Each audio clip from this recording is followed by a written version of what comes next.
O sertão nordestino é um lugar onde o calor do dia é tão intenso quanto o frio cortante da madrugada, um cenário que parece respirar mistério a cada rajada de vento que levanta a poeira avermelhada. É nesse ambiente seco, marcado por cactos retorcidos e casas de taipa esquecidas pelo tempo, que uma história muito sussurrada pelos mais velhos voltou a ganhar força, um relato tão perturbador que, mesmo diante da descrença dos mais jovens, ninguém ousa desafiar. Tudo começou em um vilarejo isolado, chamado Serra do Vento, uma comunidade pequena, com pouco mais de 100 moradores, que dependia da criação de cabras e do plantio de feijão para sobreviver. Durante décadas, a vida seguiu tranquila, com as rezas nas noites de quinta-feira e as festas juninas iluminando a escuridão do lugar. Mas em um ano em que a seca castigou além do habitual, algo estranho começou a acontecer. O som de sinos, vindos do nada, ecoava na calada da noite, sempre por volta das 3 da manhã, quando todos já estavam recolhidos. O primeiro a relatar foi um vaqueiro, que, voltando tarde de um curra, jurou ter ouvido o som metálico acompanhado de um murmúrio baixo, como vozes conversando em uma língua que ele não reconhecia. A princípio, ninguém deu atenção. O sertão sempre foi fértil em lendas, e o homem era conhecido por gostar de uma cachaça.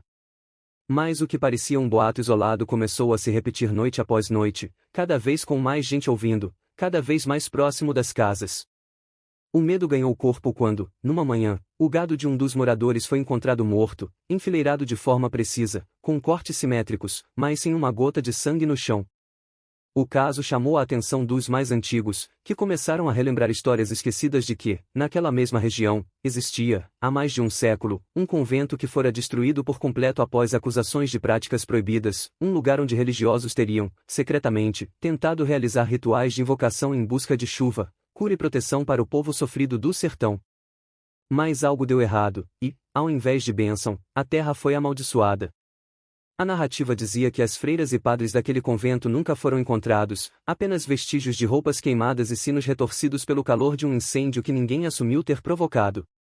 Desde então, a área foi evitada, marcada no imaginário como lugar impuro. O que ninguém imaginava era que aquela antiga maldição parecia ter despertado novamente, talvez alimentada pelo desespero das pessoas, talvez atraída pela repetição dos mesmos pedidos antigos: chuva, colheita, salvação.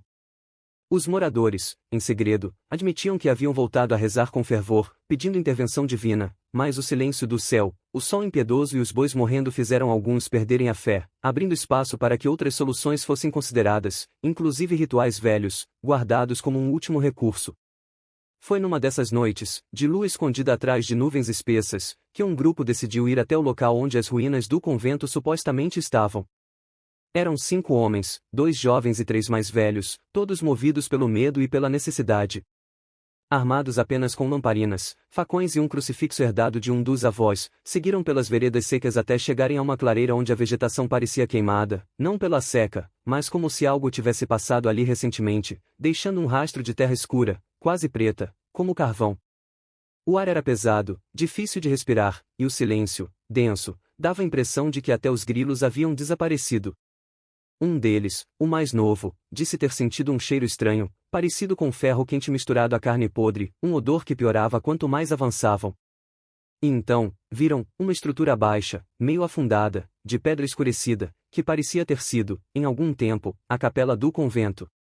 Havia símbolos gravados nas paredes, símbolos que nenhum deles reconheceu, mas que causavam uma sensação de formigamento nas mãos quando tocados. Foi o mais velho, seu Raimundo, quem insistiu que não ficassem ali. Mas antes que pudessem decidir, o som do sino ecoou de dentro da construção, alto, profundo, como se dezenas de sinos tocassem ao mesmo tempo, mesmo sem vento, mesmo sem ninguém ali. As lamparinas começaram a apagar, uma a uma, até restar só a escuridão, e no breu, olhos vermelhos surgiram, flutuando na altura de um homem, movendo-se de forma rápida, silenciosa, cercando-os. O que aconteceu depois ninguém nunca contou direito. Dos 5, apenas 2 voltaram à vila, ao amanhecer, descalços, cobertos de arranhões e com um olhar distante, como se tivessem visto algo que a mente humana não deveria ver.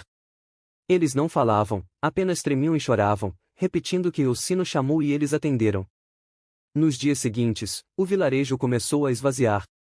Famílias inteiras foram embora, deixando casas abertas, panelas no fogo, redes ainda esticadas, como se fugissem às pressas. O pouco que restou foi recolhido pelos que decidiram partir para cidades maiores, levando consigo apenas o necessário e o medo de que a maldição os seguisse. Mas não adiantou. Onde quer que fossem, o sino, às vezes, tocava de novo.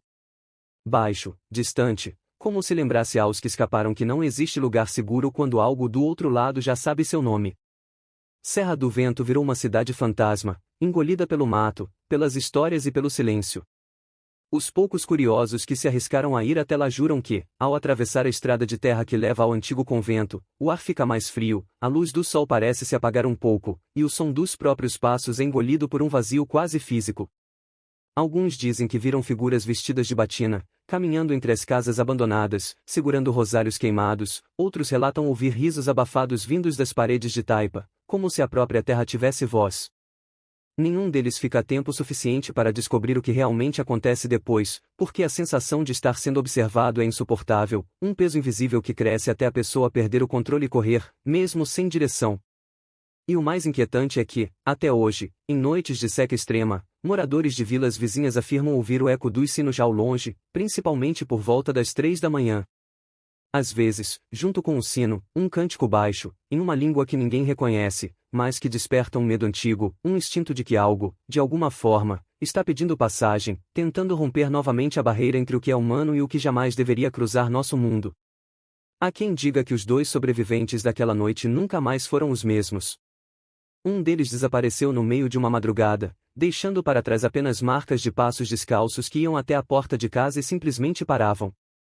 O outro vive recluso, sem falar, apenas rabiscando em pedaços de papel símbolos parecidos com os que estavam gravados nas pedras do convento. Símbolos que, segundo estudiosos que tiveram acesso, não correspondem a nenhuma linguagem conhecida, mas guardam semelhança perturbadora com registros antigos de rituais proibidos, supostamente capazes de abrir brechas entre mundos. E assim, a maldição do sertão permanece viva, alimentada pelo medo, pelas histórias sussurradas ao pé do ouvido, pelas noites em que o sino volta a ecoar. Talvez seja apenas lenda, talvez seja um aviso. No sertão, como dizem os mais antigos, quando a terra chama, nem sempre é para dar colheita, às vezes, é para cobrar o que foi tirado dela à força, séculos atrás, no calor do desespero humano.